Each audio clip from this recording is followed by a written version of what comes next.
भुक्तिमुक्तिदं राजवस्यकरं दिव्यं गुह्याद्गुह्यतरं परं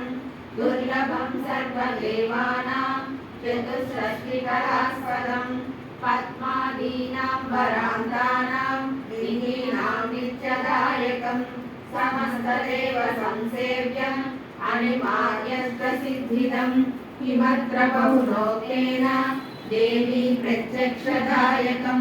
तव प्रीत्याद्य वक्ष्यामि समाहितमनाशृणु अष्टोत्तरसहस्रास्य महालक्ष्मीस्तु देवता क्लीं बीजपदमित्युक्तं शक्तिस्तु भुवनेश्वरी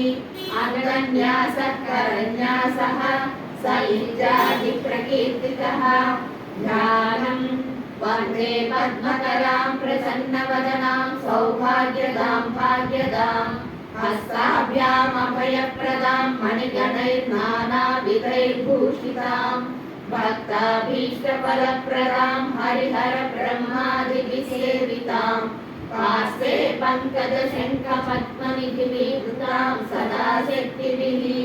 सरसिजनयने सरोजहस्ते धवलतरांशुकगन्धमाल्यशोभे भगवति हरिवल्लभे मनोज्ञे त्रिभुवनभूतिकरिप्रसीदमह्यं